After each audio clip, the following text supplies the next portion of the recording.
Yes, hi, and welcome to Ace Podcast Nation. On the channel, you can find all sorts of podcasts, shows, live and recorded. You can watch the video versions at youtube.com/Ace Podcast Nation. Please give us a subscribe, and the audio versions at all the usual podcast and radio apps and platforms. So today I'm going to talk a bit of football, and I am joined by TalkSPORT contributor, easy for me to say, and Beyond the Pitch media host, Mr. Phil Brown. How are you, my friends? Good to say. How are you, mate? Good to be back. Yeah, it's good to have you. It feels like I haven't had you on for a while. Like, we did a couple, didn't we? Quite close together. But, yeah, I think it's been obviously an interesting 6 months, as it were. But I'm pretty sure the weather outside your window is better than mine at the moment, because it is absolutely pissing down. But there we go. We are. It's going to be 43 degrees this weekend. It's hard life. No, it's just me. You think I live in a submarine, like, with my skin, but there we go. So I suppose the obvious place to start is Manchester United have signed a player, Donny van de Beek. I think first of all, I think what a fantastic signing, and to think that they've signed him and Fernandes for about a combined 80 million, and they were getting quoted 100 million for Maddison, I think 80 million for Grealish, and in my opinion both the players they've signed are probably better than either one. You know, whether that turns out to be the case in the future obviously is debatable, but at the moment, well, I mean, look, when you look at Maddison and Grealish, they cost a lot because the clubs that own them don't need to sell. So if you don't need to sell, you control the price, you control negotiations. This is part of the problem. You know, to have with Jadon Sancho, and that, you know, Borussia Dortmund are in control because they don't need to sell. People talk about COVID price and everything, but that's only relevant if you need to sell. You know, so if I knock your door tomorrow and say, you know, I want to buy your car, you don't need to sell it, and you need the car. And you say to me, well, 20 grand then. I'm like, well, now you got to take COVID into consideration. You got to give it to me cheaper. Oh, well, it's only relevant if I have to sell it. Yeah. You know, so you know, and we know there's a tax on domestic players, which truly is insane. You know, rumours 2 weeks ago, United were being quoted 40 million for David Brooks, who of course is an exceptionally young Welsh lad. Very, very talented player, but if you need to get around 50 million money from Newcastle. Yeah, it's another great point, Longstaff. So, you know, when you're listening to stuff like that, and then you can get, you know, Van de Beek for cheaper, you know, it makes a mockery of it. Yeah, it's bizarre. It's strange. Do you think Jadon Sancho will end up a United player? Cautiously optimistic on it. I don't know a lot on the inside Takovic side, to be honest, but what I will say is the people that do know are cautiously optimistic. That situation is fluid, obviously. It's fluctuated a lot. Some people, in the beginning, I was confident that United would do it. I was less confident that they would do it, having had some communication with them about what their financial situation was and what their strategy was this summer. And one of the things they were really emphasizing was, it's not business as usual. Well, if it's not business as usual and you look at what United have spent in previous summers, it's around the 110, 120 million mark. So it was hard for me to see how they would spend 100 million on Jadon Sancho when they're emphasising that it's not business as usual. United can finance it, but Borussia Dortmund, I think really the biggest impediment is how much Borussia Dortmund want down. And if Borussia Dortmund insist on 80 million cash down, then I don't think that deal happens. Yeah, it does seem that way. I think, I know I saw some of your tweets like a while ago, and you seemed a bit more confident than perhaps recently. And at the end of the day, like you say, Borussia Dortmund don't need to sell. Probably are not desperate to sell him. He's a very, very good player. It's an interesting one. I think. I've got no sort of knowledge of it, but I think he will. But I think it'll be late in the window. Obviously, the window I think closes after the season starts this season because of the various implications of lockdown, etc. One thing I wanted to ask you about really with Van de Beek is there any concern there from you as a fan that maybe, or how he adapts to the Premier League, to Manchester United? Obviously, the most recent Dutch player I think United signed would be Depay and Daley Blind, both of which did okay, but didn't necessarily, go on and do perhaps as well as was hoped. No, I mean, look, obviously you can point to absolutely any situation. You can point to English players that have failed at United. You can point to Irish, Welsh, whatever. This is part of the reason why I've always found some of the reaction internally at United to be a bit puzzling on some of the new strategies. So Angel Di Maria didn't work out 5 years ago, so therefore we've completely abandoned the policy of sending Galacticos, if you want to use that awful term. Just because Di Maria didn't work out doesn't mean the rest of the world's top footballers wouldn't work out at Man United. It's insane.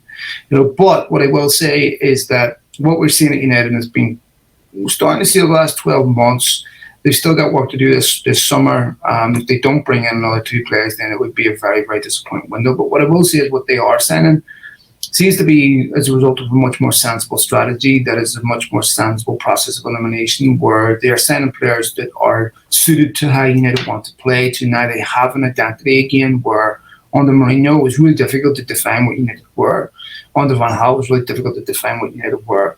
There was no style. There was no. It was.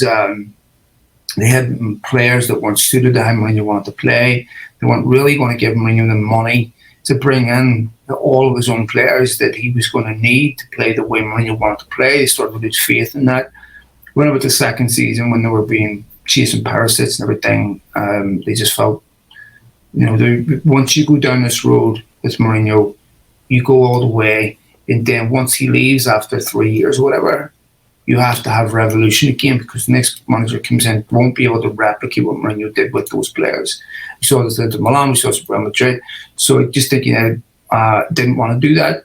So, but what we're seeing today is a much more sensible strategy from United, where they are buying players that are suited to the football club tactically and in terms of the personality. In terms of the values and all that, and then they're also buying players that are suited to the way they want to play, and so we see players that are brought in to fit a system, and because what we would see in the past is players that were brought in, they started okay because you'd have that initial enthusiasm and everything, and then once they settled into a system that they weren't bought to play for, that weren't their strengths, that were sometimes agent driven or whatever, they would be trying to integrate it into a system that they weren't really suited for. And some of this was a result of a manager, say, Mourinho asking for a right back and not getting one, and getting a centre midfielder, and so what we see today is really refreshing. We see, all right, half the season you have a problem at left back. So they go this summer and they try to address the left back. In the past, what we'd have seen is that being neglected for 3-4 years, inexplicably. So definitely today there seems to be much more sensible strategy in how they go about signing players. Yeah, I feel like the last couple of times you've been on, we talked about the lack of cohesion in their transfer approach. They would need a centre midfielder, and they'd sign a striker, or they'd sign a centre back or whatever. It does feel like since Solskjaer's come in, or certainly over the last, probably 18 months, there seems to be that cohesion again in what they're trying to do. There seems to be a plan.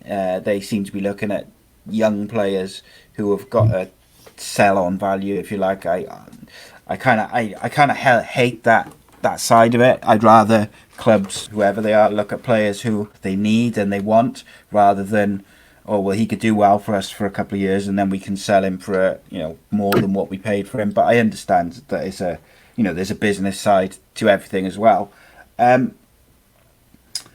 do you think Solskjaer's done overall since he's come in? Because I think off the top of my head, the last time you came on, he had not long come into the job, and obviously with the Cardiff links as well, I asked you the same question. Well, I think there's this saying in football, in boxing, whatever, you're only as good as your last game, your last fight. So if you look at Solskjaer over the course of the last 6 months, he's been the most consistent manager in the Premier League over the last 6 months.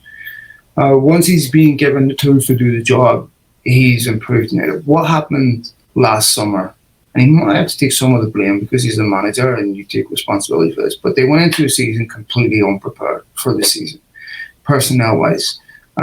They had one creative midfielder in Paul Pogba, who very rarely stays fit throughout the whole season anyway. And even if he had, he would still need to be rested and rotated. But Paul Pogba was fundamental to how United played.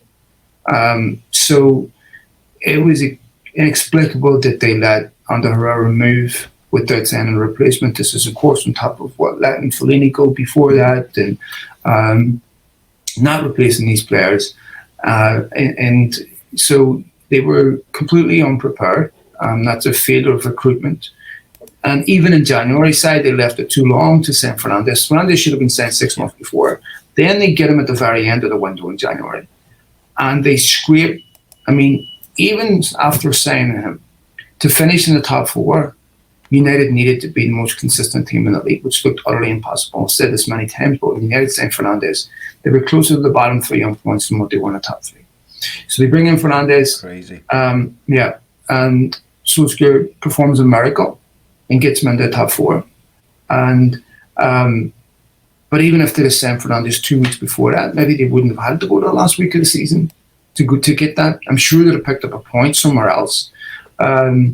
So they need to learn from that and learn that last season, what happened the first half of the season was entirely predictable and entirely a consequence of failure of governance and a failure of recruitment and failure to do the things you need to do. This season, they can't do that. I'm hoping that come the end of this window, there's at least another 2 more in. They're looking at the left back, which is encouraging because that is a problem position. They need a left-footed centre back. That's a problem position. They need a right winger, and as another alternative, Igalo leaves in 3 months, so they need another player there. So the centre back one interests me because I see straight away I can imagine people saying, "Oh, they spent 80 million on Harry Maguire and they've got Eric Bailly and they've got Lindelof, all of which I think on their day can be very, very good." I feel quite sorry for Harry Maguire. I'm going to ask you about his recent situation in a minute, but in terms of just on the pitch, I feel quite sorry for him because I feel like Lindelof and Bailly to maybe a lesser extent, but Bailly has problems with fitness and appearing regularly through the season. I feel like they haven't got the right player to play alongside him. So what happens is he ends up making perhaps errors or mistakes that he wouldn't make with a different partner alongside him. And at the end of the day, that's down to whether you say the manager or the club to make sure the right personnel are there. Do you think that if they don't sign a centre-back to play alongside, I'm assuming you want to sign a centre-back to play alongside him rather than replace him, correct me if I'm wrong, but do you think that if they sign the right centre-back, we will see a better version of Harry Maguire? No question about it. No question about that. First of all, small details make a big difference in the Premier League, right? Because teams are scouted forensically. So you and I know Harry Maguire's not a left-footed centre-back. So you can bet their life so does every forward in the Premier League who knows to show him onto his left-hand side and get him on his weak side. And that's where they look to exploit. So for me, that is a priority. Has to happen. They have to get a left-footed centre-back. They cannot have any serious intentions of challenging for the league title without that. So it's like crossing the ocean in a dinghy with a hole in it that you're plugged up with tape. You just can't realistically expect to get there unless you address this gaping hole in your team. And to me, it's probably the most important position that they need to address. Because I look at the other positions that they need to address. Left back is a problem position, but they're not as exposed at left back as they are at left-footed centre back. Right wing is a problem position, but they're not as exposed out there as they are at left back. So for me, the most important thing in the summer has to be a left-footed centre back. Maguire's a better defender than Lindelof, So I think he would start centre back, right hand side, with a left footed, but also not just a left footed centre back. To me, they have to be able to play out from the back, because that's a problem for United. They get caught out a lot doing that. And he has to have pace, because when you play high lines, Maguire's not lightning quick, so we need someone to be able to cover. So the problem is, they're not easy to find. No, is there anyone you have got in mind who you'd like to see the club go after? Well, Upamecano is the obvious one, but you look at, people talk about Pau Torres and stuff for Villarreal, but if Guardiola is going to spend 45 million on Nathan Ake, and that's in Pau Torres, and it tells me that Pau Torres is not ready for the Premier League, because you'd imagine Guardiola would have went there first. And Nathan Ake is a good defender. I think he probably would have been someone suited United if they had a win for him. 45 million though? 45 million is good. He's a good player, very good player, one of Bournemouth's better players. Okay. So if there's not an obvious player, and if you talk about the players that constantly get linked, Koulibaly, you saw Koulibaly in the Champions League this year. Chris Smalling went to Roma and got into the Serie A team of the year. Koulibaly didn't look that outstanding to me. Rafael Varane didn't look that outstanding to me. We have a tendency to overrate these players because we see highlight reels. People don't actually sit and watch these games week in, week out.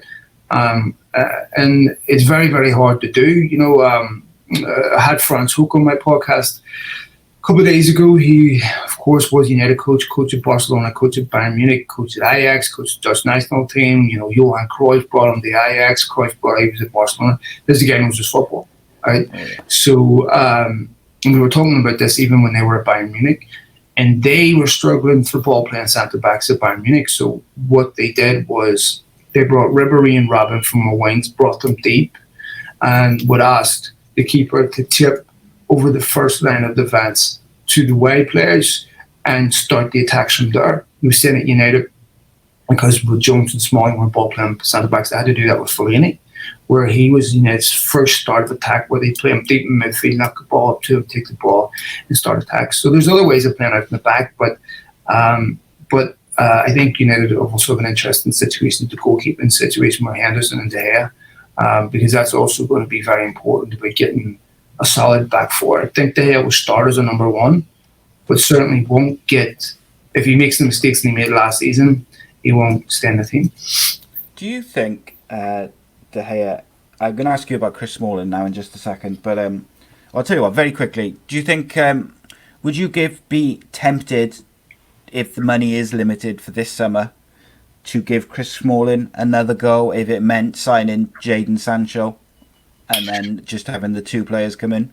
No, I think United have had Chris Smalling there for 9 years. Yep. We've seen the best Smalling, we've seen the worst Smalling. To be fair to the guy, he's a super nice human being, and he's had a great time in Italy, very, very successful there. It's been the best spell of his career, probably best for him to be out of the environment at Old Trafford, in a different environment where it's appreciated and where it's a whole different game, and he's playing well out there, not the same pressure at Rome and all that there. And I wish him nothing but the best. I don't wish any United player any negativity. But Smalling always worried me. He was always an accident waiting to happen. One thing you can coach that is intelligence. And Chris Smalling you'd often see him get booking first 20 minutes, and you can guarantee he's going to get sent off for something utterly stupid. And I remember him doing this at Man City once, and he has that same sheepish look when the cards come in. You're like, this was so predictable that this was going to happen. And so you need to be able to trust your players in big games, and to be able to trust your players that they're not going to do something stupid like that. And Chris Smalling's just not someone that you can put a lot of trust in, and he's not someone that, to me, went to Italy and became Baresi in 12 months. Yeah, I think so. I think whilst it might be tempting to give him one last go because he had such an impressive season, like you say, I think Premier League fans have seen the best and the worst of Chris Smalling, and on his day he's fantastic. I really believe that. But he's him and Phil Jones. They have the potential, or they had the potential, whatever you want to say. Talent-wise, is there. whether it's mentally or whatever you want to say, they've got a mistake in them, and unfortunately, it's a regular mistake. So, yeah, I don't think you can make that sacrifice, even if it means the difference between someone like Jadon Sancho coming in. The goalkeeping situation really fascinates me. So, my oldest son, who's coming up 16, is academy goalkeeper. So I've spent a lot of my years, helping him train and looking at the tactical side of, goalkeeping. Basically, and it is completely different to any situation on the pitch, obviously. And when goalkeepers make a mistake, it's a goal. When a left back makes a mistake, there's a good chance the goalkeeper or the centre back's going to dig him out of it. Or same with midfielders, strikers. Why do you think David De Gea went from being almost unbeatable and one of the best, well, probably the best goalkeeper in the world, to at points last season looking, I don't even know how to describe it. There was points last season where he just looked not up to it at all. And I thought he didn't look up to it mentally, I got to say, in terms of his concentration more than anything. That to me is the one question mark that I have about De Gea. I was taking a look at his career, I don't have the notes anymore. But I was looking at a lot of the mistakes that he makes, and he makes a lot of mistakes in important games. Even when you go back to Moyes' first season, United were in the League Cup semi-final, basically there against Sunderland, and he drops a clanger in the last minute, and Sunderland end up going through on penalties. And then I look at like the Euros he went to with Spain, where I think there was something like 8 shots on goal against them, they conceded 6. And I looked at a lot of mistakes he was making at United. Chelsea, Arsenal back-to-back. Chelsea again that season where there was key moments in the game that were costing United these points. And he'd done an interview last season when United were going through that really bad patch. I think it was after Newcastle, when United lost to Newcastle. And he looked completely dejected. And he said this was the worst it's ever been during his time at United. So it's possible it is mental, in the sense that, like you said, goalkeepers are a completely different position. Mentally, they have to be exceptionally sharp. They have to be individuals. They have to do things that they can't rely on other teammates to bail them out. It's a very difficult position at a top club where you're constantly under pressure. But with the modern game being that goalkeepers need to be good with their feet. David De Gea has never been exceptional with his feet. And Dean Henderson's got delivery problems too, which he's not perfect either. But you sacrifice that for David De Gea's shot-stopping ability and said, okay, he's not great as a sweeper like Ederson is, but he's great at shot-stopping. That's ridiculous. When he's no longer a great shot-stopper, then you do have to ask that question. When I remember an article about 2 years ago, someone said, I can't remember who wrote it, that Ederson was the best keeper in the Premier League. And I was offended almost that even someone would suggest that. It seemed like nonsense. It seemed like fanfare nonsense. It was so obvious to me that David De Gea was the best goalkeeper in the league. But you couldn't say that today. But you're talking about a guy that owes United nothing. He came here for 17 million. He was United's Player of the Year, I think, 5 times in the last 6 years, which says everything about United. And he could have went at all the times in his career for a lot of money when it probably would have benefited him. So I really like De Gea, and I think it will be interesting to see how he responds to the challenge of Dean Henderson, because this is the first time at United he's had a really serious challenge to his number 1 spot. And if you look at De Gea, the year he almost left, when Van Gaal played Romero for the first 3 or 4 games, he certainly didn't look happy about being left out. So he's not the type of keeper that's going to tolerate being number 2. And this will be the first time we really see where we're at with De Gea, how he responds to this challenge. And United have spent a lot of money on wages on goalkeepers, so it's not a long-term solution to have De Gea and Dean Henderson as 1 and 2. One of them will This will be one of them. This will be their last season at Old Trafford. Yeah, it's an interesting one because what I think with De Gea, what United have always had is they've had some of the best second choice goalkeepers in world football. In Romero, even Lee Grant, people like this, people who are very, very good. They can do a job, for a couple of games here and there, but generally they're not going to be your first choice keeper. So he's never been under a massive amount of pressure that he's going to lose his place long term. So if Dean Henderson comes in the same form that he's had for the last couple of seasons, De Gea will be under pressure for his place in the team, especially if he makes a high-profile mistake, because the fans will be calling for it, or the media will be calling for it. De Gea took a lot of criticism from certain parts of the media. Roy Keane was as brutal as he is about his performance on several occasions. Do you think Dean Henderson is the answer if De Gea ends up, whether he make a mistake and being dropped or going? It's hard to say because the one thing we don't know is how is Dean Henderson going to handle being Manchester United goalkeeper. Playing for United and playing for Sheffield United are different things. No disrespect to Sheffield United, who were amazing this year. But the pressure, the scrutiny on, again, as we said, a goalkeeper is immense. And you really don't know the answer to that question until you put somebody in.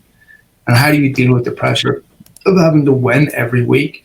And when Dean Henderson makes a mistake, one or two, the pressure will be immense. It's not going to be like Sheffield United where it's forgotten about the next week, where there's no real national media attention, where Dean Henderson doesn't feel the same pressure. At United, all eyes will be on him, and he is the guy that has to prove himself. De Gea doesn't. So Dean Henderson has to come in and play better than De Gea to get that position, and has to be someone that retains that consistency. So there's going to be different questions asked of Dean Henderson, because even himself at Sheffield United wasn't under immense pressure of losing his position. He knew himself he was guaranteed it. But to be fair, most goalkeepers are in that situation where they know they will be picked no matter what, unless something catastrophic happens. But as we've seen with Chelsea, with Kepa, you gain into a position you can't win the league with unless you have a top goalkeeper. So for Dean Henderson, this is a massive challenge for him. I assume that nothing will shock him if he doesn't start the season as number one. I doubt that will shock him. I'm sure Solskjaer has told him this is, you have to win that shirt. If you feel confident, I'm sure they gave De Gea or Henderson the option of going back out on loan and saying, do you want to go back out on loan for another year? Or are you confident enough to stay here and win the shirt? Because if he stays and he doesn't get that shirt in the first couple of months, he really can't complain, because I'm sure he made that decision to stay. Yeah. And he won't be getting it unless De Gea is playing exceptionally well. So, if De Gea is playing exceptionally well. So, it's a good situation for Solskjaer, but we're sitting here talking about Dean Henderson, who's on allegedly £120,000 a week, and David De Gea on allegedly $350,000. That's almost $500,000 a week, right? 2 million a month on goalkeepers. Right? That's not sustainable, is it? No, it's not. It's not a tenable situation. United won't continue with that. But here's the risk. Say, if Dean Henderson comes in and takes David De Gea's position, right? And this is where I don't understand United's strategy on this. This is why I probably would have either tried to sell De Gea this summer, because one of the two of them is going to have the value greatly diminished by the end of the season. Because if De Gea is United's number two, they're not going to be able to command a big fee for him. They're also going to have a number two stuck on $350,000 a week, which is going to be very, very difficult to shift. Yeah. And then if Dean Henderson can't take that number one shirt, then his value is greatly diminished. I would imagine if he doesn't take it, they'll roll him out somewhere in January. He wanted the Euros next summer, so he has to perform. He has to be in his team. So, so it's going to be really interesting. And it's really strange to me, given the money De Gea is on, which is relevant, to then potentially relegate him to a bench where you're going to have a very, very difficult time moving him on next season if this doesn't work out. Yeah, it's going to be a really interesting situation to follow. But like we said, there's no way that United or any club can sustain having two goalkeepers on that amount of money every week. It's just can't be done. Switching gears a little, I wanted to just chat to you a little bit about Jesse Lingard. I saw a tweet you put out the other day. Basically, to paraphrase what you said, and you correct me if I'm wrong, you basically said that basically you'd like to see him go, but you'd like to see him go and go somewhere, be very successful, and you feel that the abuse that he has been taken has been disgusting, unwarranted, etc., etc. Is that about right? More or less, long and short of it, yeah. I mean, not word for word. But... Oh, no, it's the same general point. Yeah, look, I wish the guy nothing but the best. First of all, as a footballer, I don't think he's much as net quality, no, but that's not crime of the century, right? It's disappointing to me that this is a young kid that's come through Manchester United's academy. United fans are always wanting young academy kids brought through. It's part of the club's culture. But then if they fall just slightly short of what they think they should be, and I blame video games and all this for this nonsense, this obsession, then the guy is subjected to absolutely disgraceful abuse. And that is just an embarrassment to any human being who would take their opinion of a footballer and feel that entitles them to then level disgraceful abuse of them. I doubt people would feel the same sense of entitlement if members of the public come in and done it to them and their job. I certainly wouldn't. So I think there's also, we have to countenance this against mental health and the fact that what must it be like for Jesse Lingard and his family to have to read that? I mean, imagine Jesse Lingard, imagine like the guy had children and someone's reading that about their father. Yeah. I mean, at some point you have to say as a human being, as a grown-up, say, listen, whether I read him or not, this is only football, right? Yes, it's important. Yes, it matters. Yes, it's relevant to us in our lives. But the guy's a human being. In this Daily Mail, modern proclivity of determining players' worth or human beings' right to feel depressed based on how much money they make really is disgraceful. And it's weird, mate. Honestly, I find that it really is strange. It's just a misunderstanding of what mental health is, and it really illustrates how far we have to go about mental health education, and the think that the solution and the cure for mental health is fiscal wealth is just ignorance beyond belief. I've been open about my own mental health battles. Yeah, we talked about it on. We did a show on our both our situations, didn't we? Yes. So I've battled depression and addiction for 10 years, thereabouts, and in the midst of a lot of my worst depression and addiction, I was making more money than I ever made in my life. Making really, really good money, but it was totally irrelevant to me because the money bought comfort. It didn't buy happiness. Yeah. There was no monetary value that said, I'm going to go out and buy myself something that's going to take away this pain. There was nothing I could buy. The only thing that would have taken away the pain was the thing that caused it in the first place, which of course was the death of my fiance. Right? So, this is just a disgraceful misunderstanding, and really, like the Daily Mail are responsible for this. They did this with Aaron Lennon, where £25,000 a week or something, £50,000 a week footballer Aaron Lennon says he's depressed. It's just appalling journalism. It's not even journalism. It's not, is it? No, it's gutter press, and it should be.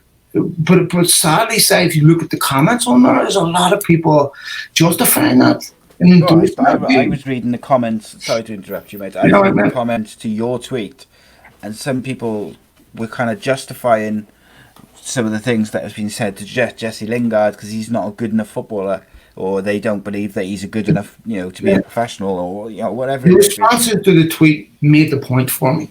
Yeah. Right. But then, look, there is another, obviously not to the mental health side of it, but the abuse side of it. I don't think Jesse Lingard always has helped himself. No, of course not. Off the pitch. He's made some errors of judgment, so we say.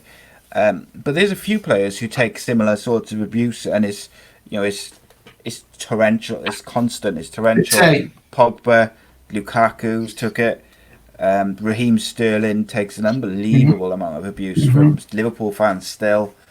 And I don't really understand it. Look, I know there's this. Well, think about what you just said there. You said Jesse Lingard, Paul Pogba, Raheem Sterling. There's something else they all have in common. Yeah. Right? Oh, yeah. And so don't tell me there's not a racial element to it. Right? So sorry to interrupt you there, mate, because one of the things that I want to address here is the blaming of victims and saying that they kind of brought it on themselves, right? So yes, it's true that Jesse Lingard has done some stupid things with uploading videos, but by no means does that even come close to justifying the level of abuse that's thrown at him. Absolutely. Let's be honest here. He's uploaded a couple of stupid videos. So what? Who cares? Yeah, they're annoying to me, but I'm a different generation. I don't find it entertaining. I find it irritating. Yeah. But to then feel that somehow entitles me to then go and level abuse at the guy on that level. Bizarre, mate. How dare you? You know, I mean, the idea that you are so perfect, that you have never done anything like this, never uploaded something stupid to Twitter, Facebook, whatever. Yeah. Yeah, it's just that I don't blame. I don't think that there's no correlation between there shouldn't be between a stupid video and entitlement of abuse. You can criticize him and say it's stupid, shouldn't be done, which Solskjaer did. But the guy came out and done an interview this earlier in the year and talked about his domestic issues with his mother and all that, and unbelievably, people accused him of trying to use mental health and depression. And you just look at these people and you're like, why are you so dark? Why do you not believe it's possible that this human being could be suffering? And honestly, my view on Jesse Lingard's has completely shifted from one that I had very little patience and tolerance towards him to now nothing but sympathy towards him and feel like I would just like him to leave United and find a football club, much like Chris Smalling, enjoy his football again, have a whole new lease on life with a different environment and something that his family. Because when you're at a massive football club like this, there's an old saying that fame is the excrement of success. It can be that fame can turn on you, and it can be a trap.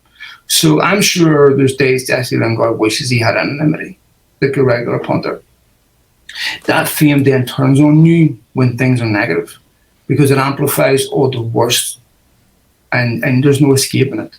And I'll tell you something else, to balance this out. There's also lots of videos of Jesse Lingard stopping in the street and playing football with kids and doing things for children, right? Yeah. I've heard that he'll sign autographs for like an hour after the game as well. So let's have it right here. He didn't upload something where he was singing neo-Nazi song. He didn't upload something doing something utterly heinous. We've got for players that are guilty of sexual abuse, sexual assault, and all that to somehow escape. But Jesse Lingard, because he uploaded a couple of annoying videos, it's ridiculous, man. It really is sad. Well, do you know what? I say this a lot, but like I'm so glad that when I was between 18 and 25, social media wasn't a thing. Same. Because I made so many mistakes. I said stupid stuff. As teenagers and early 20s, that's what you do. You make mistakes, you learn by them. And unfortunately, these days, people of that age, or people of all ages, when you make a public mistake on social media or whatever it be, Snapchat, whatever, it's there. And it's there. Once it's on the internet, it's there forever. And I feel like people hold everyone to this higher standard where you see this thing about cancelling people for things which have happened 15 years ago. And I'm not talking about illegal things. I'm talking about a stupid comment when they were 17 or something, which, depending on what the comment is, obviously, but like, I don't know. I find that trolls, particularly, it's like they've never made a mistake. It's like they've never made an error. They've never failed at something. They've never done something they shouldn't have, and they forget that very quickly. And they forget that these are human beings at the other end of it. First of all, every human being makes mistakes. That's how we learn, right? Yeah. And there's an element of rascality in all of us, right? Such as the polarity of life. There is no such thing as always good. There's no such thing as always bad. There's no such thing as always on, no off. It's just constant fluctuation between different states. Sometimes you're good, sometimes you're bad. You can never eliminate evil because there'd be no good if there was evil. They both imply each other. So you have, the human beings will always have this. You will always, I don't care if you're a guru, I don't care if you're a Buddhist monk, it doesn't matter. There is no human being that has lived a perfectly flawless life without making mistakes. And actually, you could say they're perfect in their imperfections because this is what we do. We get up every day, we make decisions based on lots of different variables. And sometimes we get these things wrong. That's what human beings do. And the very fact that, look, I see hero worship sometimes of people, and I actually feel sad for the people that get hero worshipped at times because people take away their ability to be human and they're not allowed to make a mistake because people expect them to be perfect. That's what happens with hero worship. But when you see how the sausage is made, you find out that not everyone is perfect. I've been very fortunate in my life to be able to hang around a lot of high-end professional athletes. One of my best friends in the whole world is a world champion boxer, Carl Frampton, and him and I are very, very close. And I get to see, Michael Collins also a very good friend of mine, I get to see a lot of things that ordinary people or the public don't see unless you're around this stuff. And what you see is that lots of stuff doesn't make the news, both positive and negative. But these are normal people. But they're put in abnormal situations where they're thrust into a public eye that they were never trained to deal with, that they are constantly under the spotlight. They're not allowed to make a mistake. They're not allowed to say something wrong to somebody in the play. They're constantly being provoked. They're constantly having abuse thrown at them. Sometimes they're with their children. Sometimes they're with their wives. And they get idiots.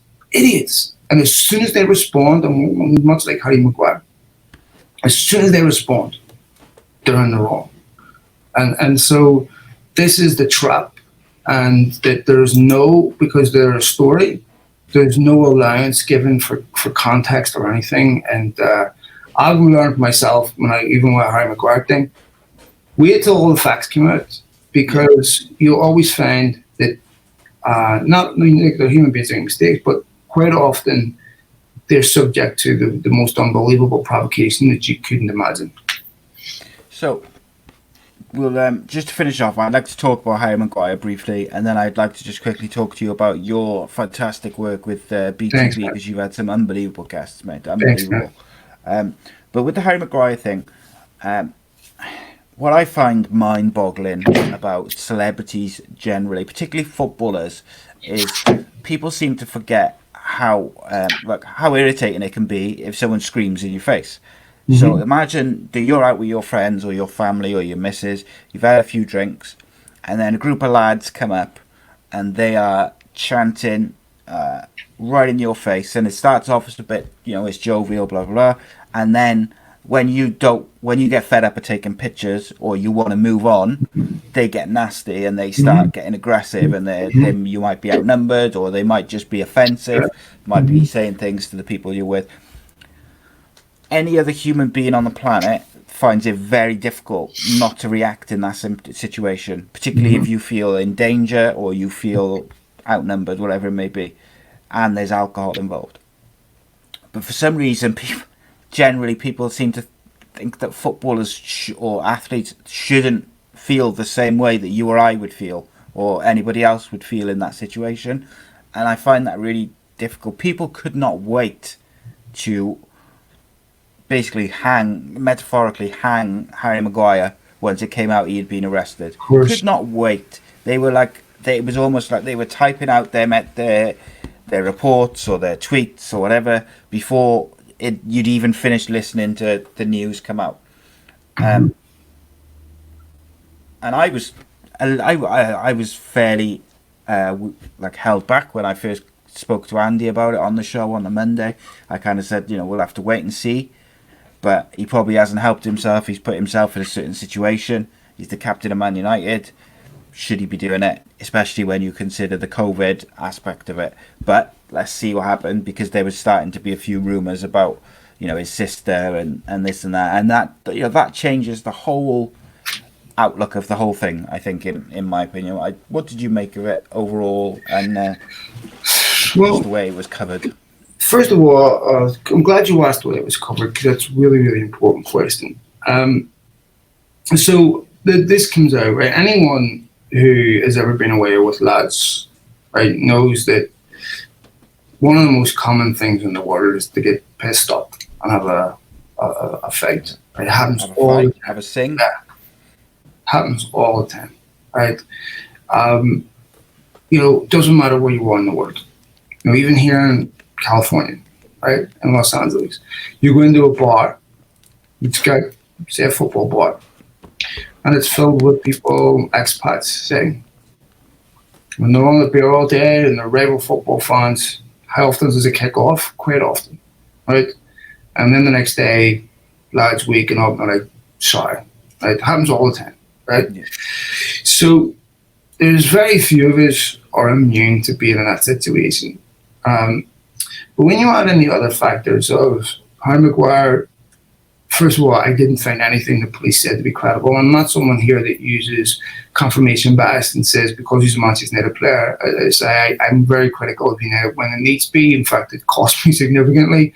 As anyone who follows me will know, and I certainly don't colour my views based on my allegiances. I try to remain as neutral as possible when I evaluate something and say, look, if Harry Maguire is at fault, I will criticise him significantly, there's no question.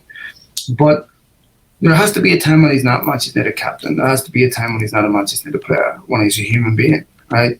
So he goes out to this bar in Greece, and according to him, his sister, he thinks possibly she's under attack. Right? Very serious situation. Some people will believe him, some people won't. We don't know. Right? But you're innocent until proven guilty. He was charged. He was convicted with a legitimate trial, let's be honest. Right?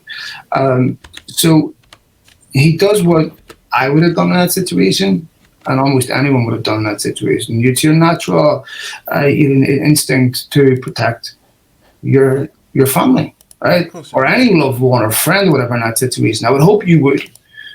So he went to protect his sister. He then gets attacked by plainclothes police officers, nothing of which identifies them as police officers.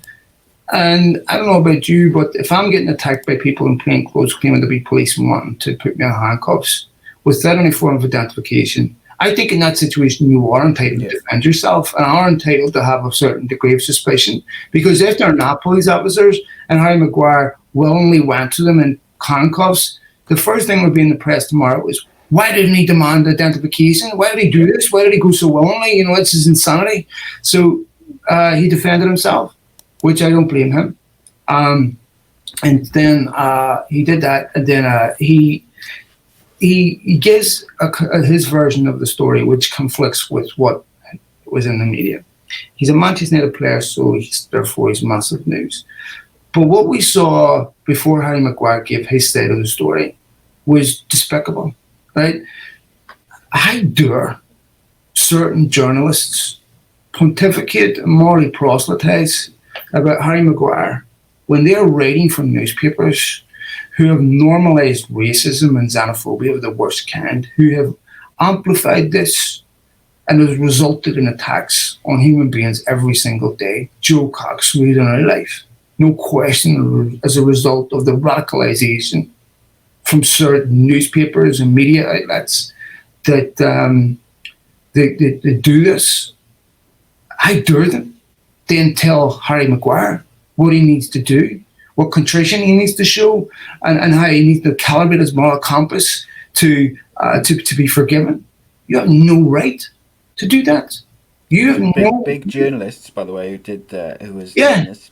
So do you tell me how you can reconcile writing for newspapers that are openly racist, openly bigoted, proud of the fact, people who, by the way, defended Nazis, mock the right? poor. People who, in World War II, defended Nazis, who took this out of Hitler, are going to turn around today and tell Harry Maguire what he needs to do for contrition. I mean, if I say what I really think, I we'd be using a lot of profanity here. So to me, I think that, how dare you? You are in no position to do that. Certainly, you're in no position to hand out any moral lectures to anybody. And I just think that's, look, and even if he gets in a scrap and a fight, well, it's much like Jesse Lingard. These are human issues. These are things that happen to people every day. Should it happen? No. But what do you want to do to the guy? Should he be stripped of the captaincy? No. I mean, listen, TalkSPORT, they have lots of players from yesteryear on, right? I'm lucky enough to get the interview a lot of these guys. And the stories that they tell you about what went on in pre-season in the 1970s. Look, there's a story, Manchester United going to play Ajax in the 70s in Holland. 80s, 70s really, I think it was, 80s. 2 hours before the match, half the players are still in a Dutch brothel. Nobody noticed anything. It wasn't all the press, it wasn't, so now all of a sudden we've got a national crisis because Harry Maguire got in a fight over a thing his sister was attacked. It's the reflection of two things. It's a reflection of how much Manchester United sell papers, and it's a reflection of how quiet the transfer window is. Ridiculous coverage. Yeah, I'm not a massive fan of the way most things are covered these days, I've got to be honest, but... It's sensationalised. The internet's responsible for this. Nothing gets covered with balance anymore. Everything's sensationalised for attention, clicks, likes, retweets, and all that. That's the game. But then I look at players like some of the players I mentioned earlier, like Paul Pogba, Raheem Sterling, these guys. There's certain newspapers and certain journalists who, if I was them, I would never give another interview. I just said the same about Harry Maguire. And Raheem Sterling is a guy that's disgracefully singled out. Absolutely disgraceful. Some of the stuff that they've said. It is disgusting, mate. This is a kid that plays for the England national team. Yeah. You have a bit of respect, right? And they've had it in for that kid for God knows how long. And some of they don't even attempt to conceal their motivation and what their bias is, which is certainly not subconscious. And the constantly pejorative way they describe him, it's just disgraceful. Yeah, I find it's frustrating, depressing. Okay, to finish off then, I'm going to ask you 2 questions which I want a one-word answer to, and then we'll talk about your show before we finish. Gareth Bale, or 3 questions because one's 2-part. Gareth Bale, we didn't talk about him this week for this time for the first time in I think 3 episodes.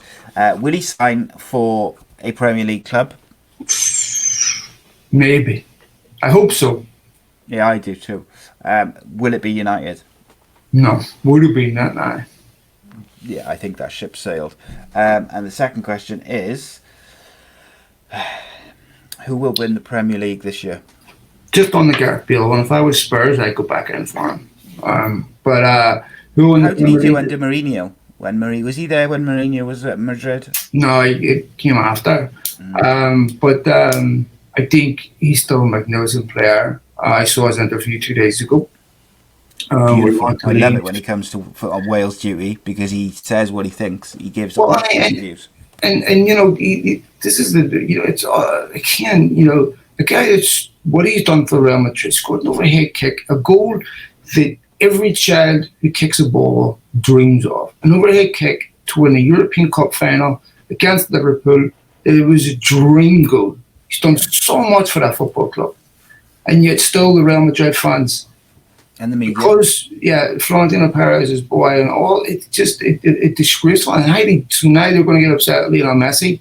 These are the same people that wave white hankies like a teenager in his bedroom, every 15 minutes. So to me, I think with the despicable way they treat players, one bad game they boo them, and then they want demand loyalty from them. Yeah. So to me, Gareth Bale is still a world-class football player. He needs to be playing football every week. He should leave Real Madrid. He should go to another club. I hope he gets that move, because it really is such a waste to see him sitting on the bench, to see him looking disinterested, to see that relationship with Zidane. I hope he gets out of Real Madrid, gets out on loan somewhere, and goes and plays his football in the Premier League. I'd love to see him back in the Premier League. Yeah, he's won 4 Champions Leagues, by the way, with Real Madrid, and he had a big part to play in them winning them. What I like about him is that whenever he's on Welsh duty, he doesn't sugarcoat it. He gives his honest opinion, because he's not able to do that for the rest of the year. And Real Madrid have treated him like utter garbage. Well, especially for a club that constantly leaks the bad news about him to the media. Yeah. He's entitled to come out and defend himself. Absolutely. And at the end of the day, Phil, why shouldn't he be able to say his piece when they treat him the way they have? Absolutely. And also, when they could have got him out the door. They sold him to that Chinese club, wasn't it? And they pulled the plug on it. So in a way, I'm glad he didn't go there, because I still think he's too good to be going to China at his age. And who do you think is going to win the Premier League? I don't know. I think Liverpool have to start as favourite for me again. I think I don't think it'll be the same as what it was last season in terms of running away with it, because I think it's very difficult to do what Klopp has done year in, year out, and not buy. And I don't think there's a lot of money at Liverpool. They're trying to get Thiago. Maybe Gini Wijnaldum leaves. Thiago would be an excellent signing. But the fact that they haven't signed him and left him on the market would be a concern to me, because you would imagine at that price they want to get him quickly before other clubs get involved and push the price up. I think Thiago's probably told them that that's his favourite choice if they can cut a deal. I know United spoke to Thiago according to Jan Fjortoft. Wages are the problem, so I'm sure if the problem for United is a problem for Liverpool, it most likely will get addressed, because Thiago's going to want to play football. If they can sign one or two and strengthen, because the other problem position for me with Liverpool is Roberto Firmino. Very good link player, but doesn't score enough goals. If Salah or Mane was to get injured, that would leave them very, very thin, in my opinion. I think with City strengthening at the back, they're going to be better. When you look at what we talked about United, the start of last season, United had no Fernandes. They had no Van de Beek. They did not have Martial in this form, and did not have Mason Greenwood. And as we know now, so United have got Mason Greenwood, they've got Martial in the best form of his career. They've got Paul Pogba, Bruno Fernandes in midfield. They've got now Van de Beek. And I still think they'll bring another 2 in. That is going to be a much stronger United. Where Solskjaer's really going to have to deliver next season and be judged entirely as a legitimate manager, not playing house money. So I think it's going to be very, very close, but Liverpool have to start as favourite right now. I think we'll see Liverpool and City contest the title. United and Chelsea will be much closer. I still think that'll be the top 4 to me. Yeah, I think that'll be the top 4. I think Chelsea have done some superb business so far. I still think they need a keeper. I do think United will not be far off if they sign the right 2 players. So, for instance, if they sign, I forget the centre back you mentioned, beginning with Upamecano and Sancho, for instance, I think United will not be far off challenging for the title. Whether they'll be able to see it through over the whole season is another story, but I think they'll be a lot closer. Man City, I think, will be stronger, but I do think they need work. My biggest concern, if I was a Liverpool fan, would be not improving the squad. Yeah, because they haven't really done that over 2 seasons, and they're not going to keep getting away with that. It's the one thing Fergie did. Every time United won the league, he always strengthened sometimes more than he would when they didn't win the league. Okay, Phil, I appreciate your time, mate. Absolute pleasure, Si. Anytime, mate. tell us quickly about your shows and everything on BTP, because you've had some unbelievable guests. Souness, Michael Carrick, loads of them. Tell us.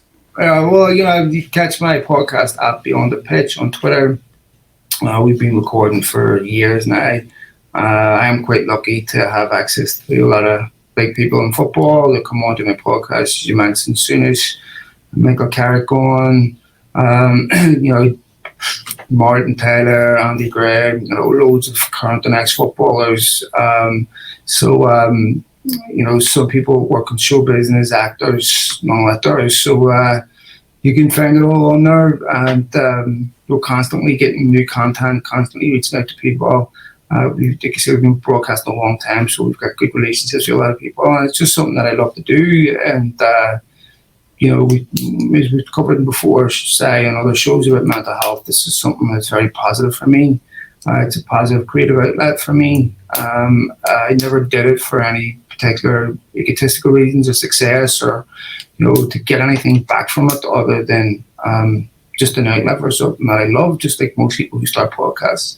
I get people asking me all the time about, what are the keys to starting podcasts? And I always answer the same way. I mean, just do it for the love of what you're doing. If you go into it with anticipation of any type of success, of being a celebrity or being Joe Rogan or whatever, it's not going to work out like that. And it completely changes your relationship with football, because now it's a business relationship and not one of love or whatever the topic you're covering. You also find out that no matter who you are, you get turned down for guests, you get all these things, most of the time when you get a guest, there's been maybe 10 knockbacks, and people, it takes years to build them. Most people after the third show stop doing them because they're not a celebrity, and it just takes a lot of work, a lot of preparation, and a lot of time, but it's something that I love to do. And honestly say, I'm blown away by the success and by the people who follow me and by the people who listen to my podcast. And I never in a million years imagined I'd be reaching these types of people. Some of the direct messages that I get just blow me away by the people who listen to me. And I've had Premier League football managers contact me. I've had, staff at Manchester United contact me. It's insane. Rugby players, like I said, singers and all this. And it's beautiful, and it's something I love to do. Yeah, not many people get access to the Manchester United assistant manager, mate, at the end of the day. Thank you, man. To talk to. So I think that says a lot about it. So yeah, people, the only two football podcasts you need will be Beyond the Pitch, and of course the Andy Campbell Football Show, which is live every Monday 7:30 with a different guest each week. This Monday we were joined by Doncaster Rovers legend James Coppinger, and we have a new guest each week. Every Monday we've got an ex-Man United legend coming up actually in a couple of weeks, which will be a very interesting show among others. You can find all our shows at youtube.com/ACE Give us a subscribe. That's the best way to support us most directly. And also a big thank you to Away Day Apparel for sponsoring this episode. You can visit their website www.awaydayapparel.co.uk to check out their latest clothes and offers. And if you use the code AA Podcast Nation, you can get 10% off all orders. And a big thank you to them for sponsoring the show. Give them a follow on social media as well. But in the meantime, Phil, it's been a pleasure, my friend. My pleasure, man. Thanks for having me. I always enjoy talking to you, mate. It could be going for ages and ages, but I'm so aware of taking up all your time. You're totally fine, man. Let's do it again soon. Thank you so much, mate. Cheers, buddy. And, cheers, Bob. Bye. Everyone's listening. Cheers.